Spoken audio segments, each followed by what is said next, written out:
अब इसमें क्वेश्चन है जे के नॉमी का कि सर मुझे केरे का मसला है, मेडिसिन खा खा के मैदा ख़राब हो गया है, अब इसका क्या हल है।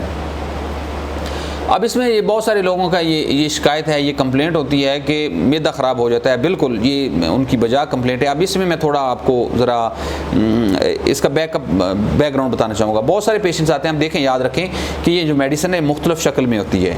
अब ये जो केरे की मेडिसिन है ये आम तौर पर नेज़ल स्प्रे या उस शक्ल में होती है, ड्रॉप्स होते हैं, 15-20 कैटेगरीज होती हैं इसकी मुख्तलिफ किस्म, और कुछ टैबलेट्स होती हैं। अब मैं ये प्रैक्टिकल आपको एक बात बता रहा हूँ, जिस तरह उन्होंने शिकायत की। अगर फॉर एग्जांपल मेरे पास पेशेंट आया, उसको मैंने मेडिसिन दी, उसमें मुख्तलिफ किस्म की टैबलेट्स होती हैं या नेज़ल स्प्रे होती है, उसको दी। अब वो क्या करते हैं, वो नेज़ल स्प्रे को छोड़ देते हैं और टैबलेट्स खाना शुरू कर देते हैं। जब उनको फ़र्क पड़ जाता है उसके बाद फिर वो क्या करते हैं, उस पर्ची को रिपीट करते हैं। 10-15 दिन के बाद वो सिर्फ टैबलेट लेते हैं, वो नेज़ल स्प्रे छोड़ देते हैं। उसके बाद जब एक माह ठीक रहते हैं फिर दोबारा फिर रिपीट करते हैं। तो अब जो सेम मेडिसिन उन्होंने वो बार बार रिपीट कर रहे हैं, वो डेफिनेटली आपके स्टमक को डिस्टर्ब करेगी। अब इसका हल क्या है? अब इसका हल ये है कि अगर आपको कोई भी डॉक्टर मेडिसिन देता है, आप उसको फॉलो करें। उसके बाद डॉक्टर के पास जाएं, वो उसको शॉर्ट लिस्ट करेगा, स्पेशली आपकी टैबलेट्स को शॉर्ट लिस्ट करेगा। उसके बाद फिर आप जाएंगे तो आखिरी लेवल पे जस्ट नेज़ल स्प्रे या कोई नेज़ल ड्रॉप्स रह जाएंगे। अब इसमें फ़ायदा क्या होगा कि आपकी जो टैबलेट शक्ल में मेडिसिन है वो कम हो जाएगी, जो कि स्टमक को ख़राब कर रही है, डिस्टर्ब कर रही है।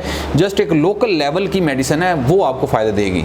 लेकिन इसमें एक मिथ है, एक प्रॉब्लम है। लोग कहते हैं जी सारी उम्र लग जाएंगे, जो नेज़ल स्प्रे है ये साइड इफ़ेक्ट होते हैं, फलाना होता है। तो इन तमाम लोगों के इस मिथ की वजह से आपको स्टमक के प्रॉब्लम होते हैं और बिल्कुल ठीक होते हैं। अगर आप ब्रीफली में बात करूं वो ये है कि आप अपने डॉक्टर को फॉलो करें। जो ओरल मेडिसिन है, टैबलेट की शक्ल में मेडिसिन है, इसको कम से कम किया जाए। जो नेज़ल स्प्रे की शक्ल में या नेज़ल ड्रॉप्स की शक्ल में, उसको मैक्सिमाइज़ करके उसको फिर वक्त के साथ चेंज किया जाता है। आप सेम ना लें, उसको आखिर में आप बंद कर सकते हैं। इस तरह आपका मसला हल हो सकता है। अगर आप सिर्फ टैबलेट पे लगे रहें तो आपका ये प्रॉब्लम कॉम्प्लिकेट होगा और स्टमक का मसला डेफिनेटली होगा। इसके अलावा अगर और कोई क्वेश्चन है, मोस्ट वेलकम, नीचे कमेंट्स में लिखें। मैं कोशिश करूँगा आपको डिटेल में उसका जवाब दूँ। अल्लाह ताला आपका और आपके घर वालों का आमीन।